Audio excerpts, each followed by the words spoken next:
Coucou tout le monde, coucou, c'est Mamie Élégance. Je viens encore parler avec vous aujourd'hui.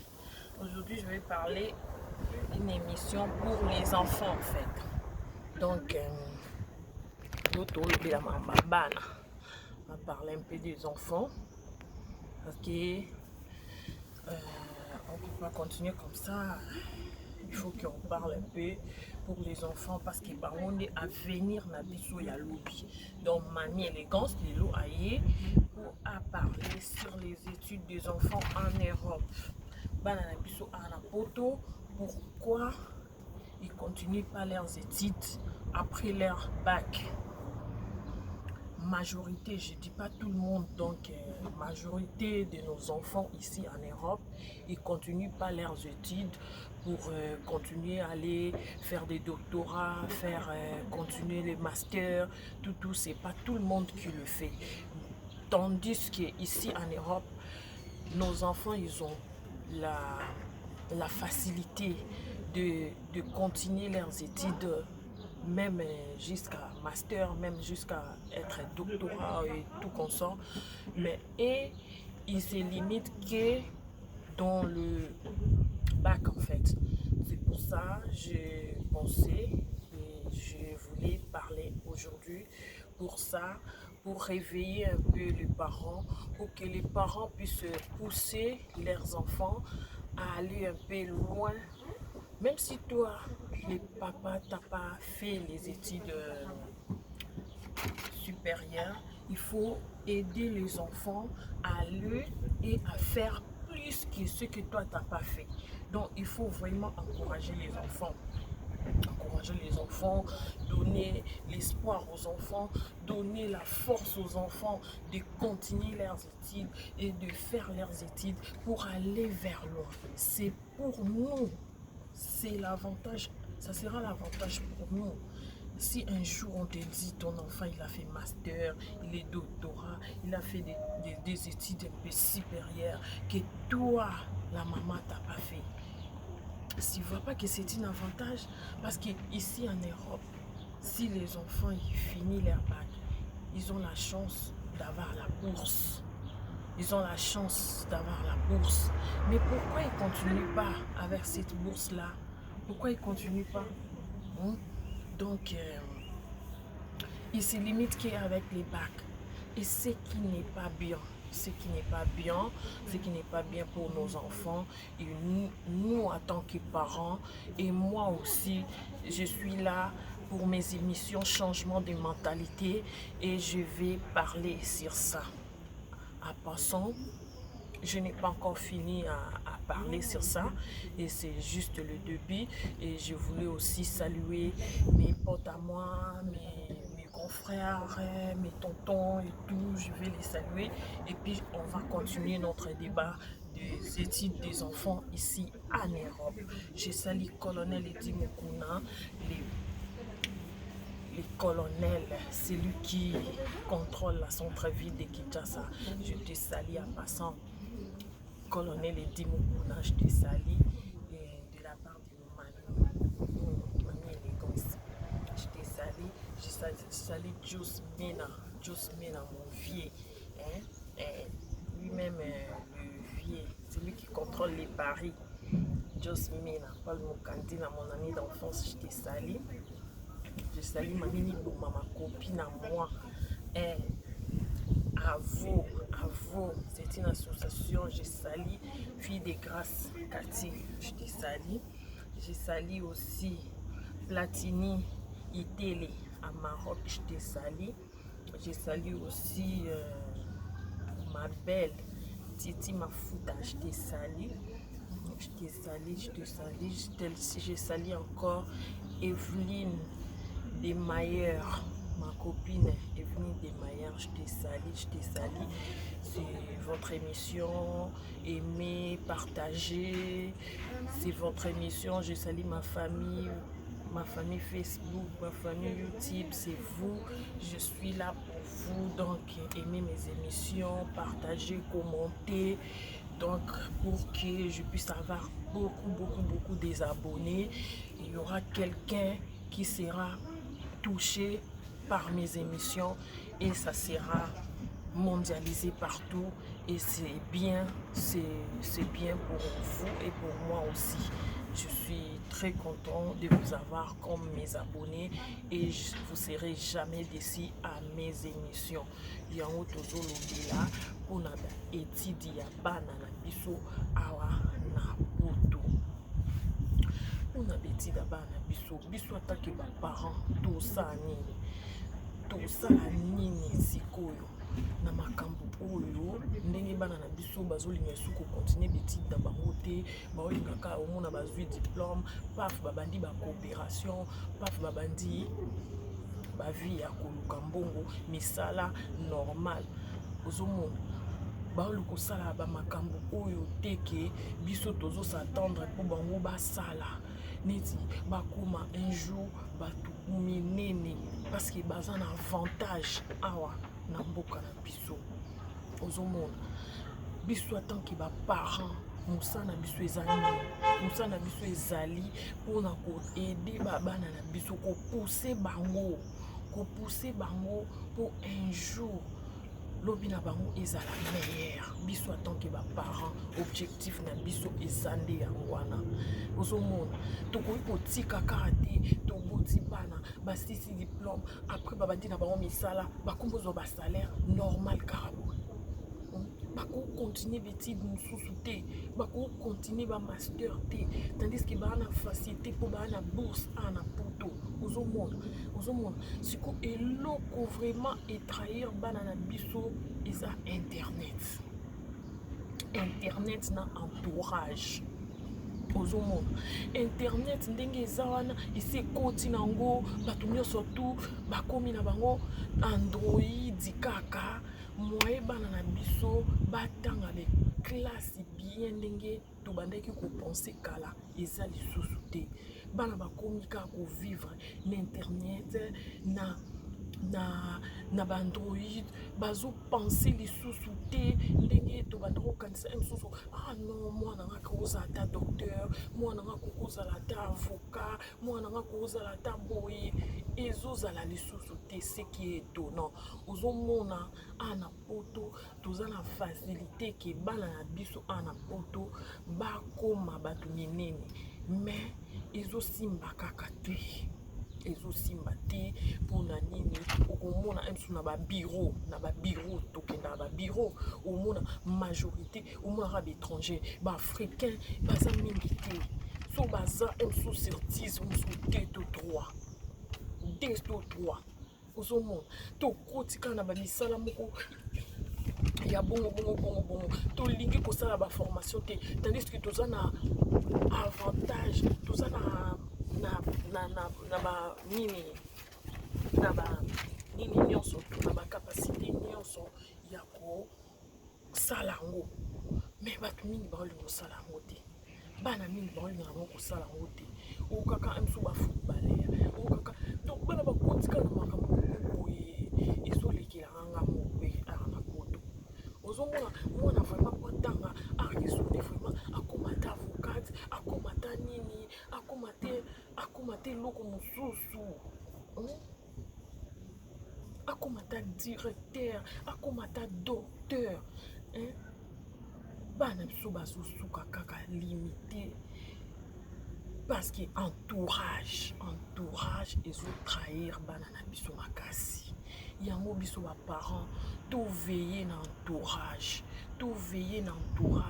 ozomona toveille na entourage parce que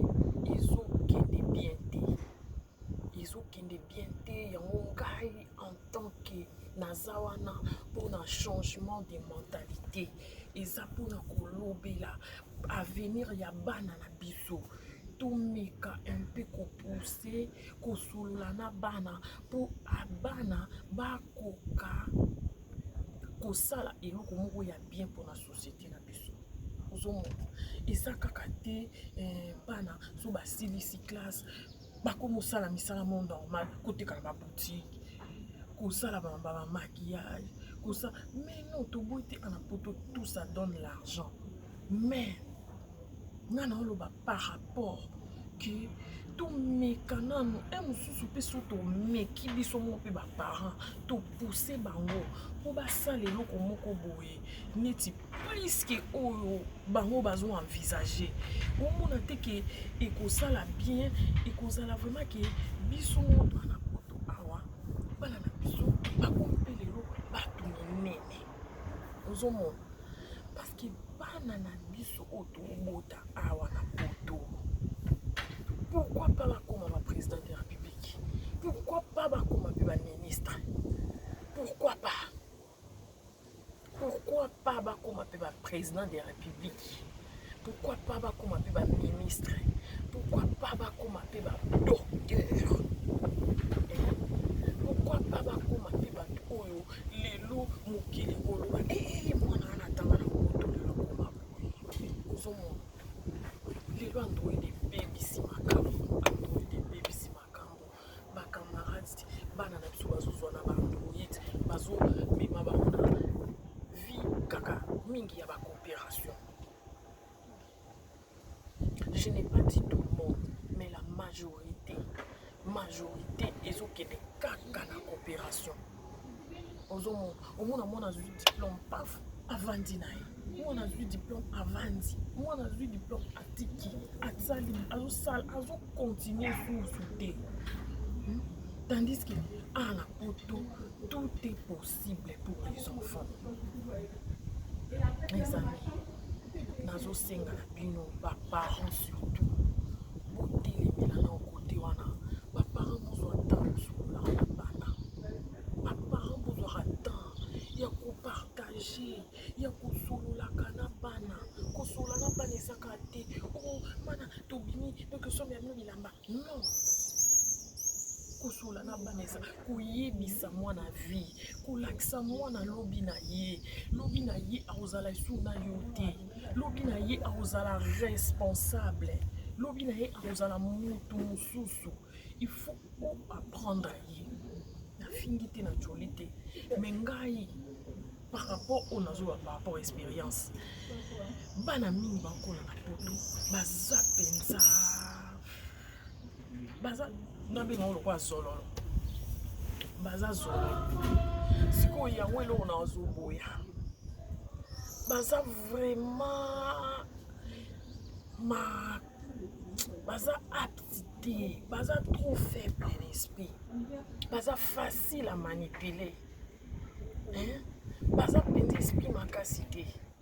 Biso ba parents tozala na poto aider bana na biso, bana baza esprit makasi te. Tolakisa bana nzela ya Nzambe, tomema bana na l'église so biso tokoka te, kobota tolingi kobota na poto mais koencadrer bana polobi na bango ezala meilleur. Eza devoir na biso en tant que parent, eza devoir na biso en tant que mère, en tant que père. Ozomona soki osaleli yango te yokasi nango asala mpona mwana, yokasi nango kolobela yo mpona mwana na yo. Mes chers amis, bandeko nanga basi, makambo nazoloba eza très capital mais bino bokipa yango te, bokipa te, bolingi ka masolo bafingi mutu tel baswanisi mutu tel mais makambo nga na loba eza avenir ya bana na biso. Il faut ezala préparé par biso. Tolongwaki Afrique toye ana poto po vi na biso ezala bien na ya bana na biso. Tolongwaki Afrique toye awa te po lelo tokoti bana na basala misala o biso tokoti Afrique tosala yango non. Ozomona mais bino ba parents bokipa ngo te mani azosala ba émission boye oli bozwaka ba émission boye bo partager yango ekendaka ba mama nyonso ya monde entier ba comprendre que il y a une fille alobaka toujours sur l'éducation des enfants, alobaka toujours sur la vie des familles, changement de mentalité mpona communauté na biso. Botala yango te, bo emarango te,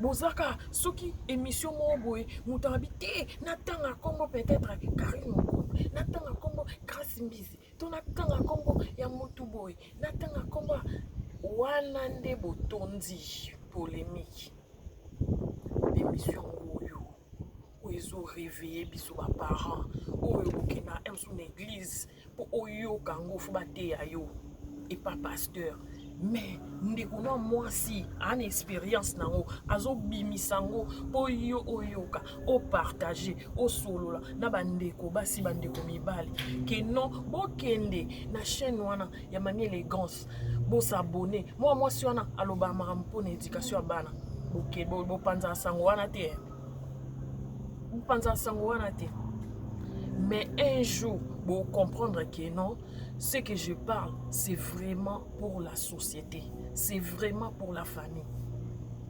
Ozana bana nandako oyeba ndenga ko etiki bangote soko moni ozokukate même ba na église même na église laksa bana nzela nzambe ozomo yo kansila botika bana na ba chambre ba beta ba nini na ba on ba téléphone bino mo mamba sula na téléphone na ba oui, maman na basula na ba téléphone na ba hein mais mami azo yebisa bino pour bo réveiller pour bo lamuka bo kansaka na sombele mo na ngai iPhone 12 na sombele mo na ngai iPhone 13 jour anniversaire na li kamba sala na iPhone 12 wana na iPhone 13 wana o iPhone 11 o iPhone 12 o sombela ba oui maman na basala nango éducation ngoyo nazo réveiller bino bozo mona ngote bozo yo katen bolandaka Daniel azo songa boy azo finga wana botondi kuna botondi na kotala botondi mais Mami Élégance ye azo teya pona ko réveiller ba parents ko lamusa ba parents na éducation ya masse ya bana biso bozo tala ngoten botala ngote botala ngote ozo mona bande kona biso botala ka émission oyo parce que nga nazana pona critiquer te mais nazana pona aider bino na aider biso ozo mona na nga moko en tant que mère que tout sunga bana biso oyo to boti ana poto ba sala misala o biso to uti Afrique tozo sala te moi na 6 diplôme abandi ko sala koteka na boutique yo pona yo moni yango ekoki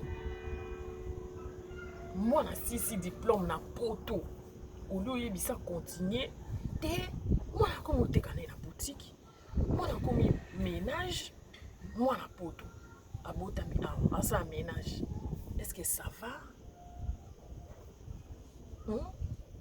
moi na botami awa aosala nani aosala misala oyo bato bauti Afrique bazosala ngo ndeko na nga bandeko na nga pasi nazosenga na bino soki bozokoka bana te bomema bana kati na Yesu po bana so batamboli na nzela nzambe bomoni neti problème o mwana oyo babomaki ye ndeko na biso ya congolais babomaki ye kana baandroid batelefone ozomona yango moni tomeka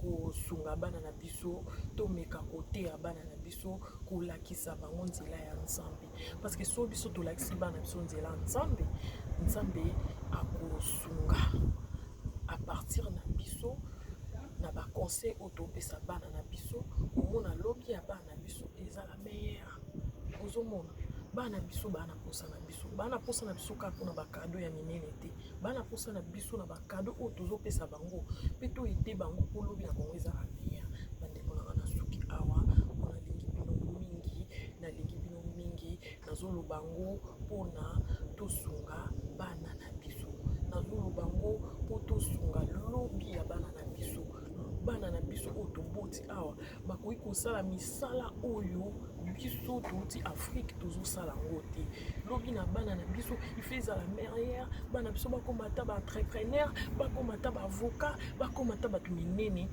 oyo ekozala esengo na biso ozomona donc nzambe asunga bino bocomprendre ngo na ndenge ya bien napesi tonton na nga de play na Toulouse mbote gros bisous couple na bino nyonso Rosie bisous napesi Afi Toalou na Dallas, mère double mwana suka na biso, mwasi kitoko modéliste styliste motema ya Nico Misakabo. Napesi bino ba gros bisous na famille na bino mobimba, napesi na CNN YouTube Marlène Tabita, napesi Mbote, napesi mama na Alphonsine, napesi famille na nyonso ba na ngai, famille na ngai, couple na ngai, bino pe baibola na ngai, nalingaka bino mingi. Ce n'est pas pour rien. Na lingaka natanga bakombo na bino nyonso, mais tellement boze ebele nakoki kotanga bino nyonso te, natindeli bino kaka cœur pour vous dire que nalinga bino mingi. Nde bosabone pa nanga, bosala RRT, bosala eloko mo ya bien, bosala choix ya malamu, pe bozala jamais déçu. Donc je suis là pour vous, je vous aime beaucoup. Que Dieu du ciel akanise la bino na ndenge bokanisa bosabone na page na ngai. Gros bisous na bino nyonso tu, na pesi bino nyonso tu, kimia na nzambe ezala na bino. Bon week-end.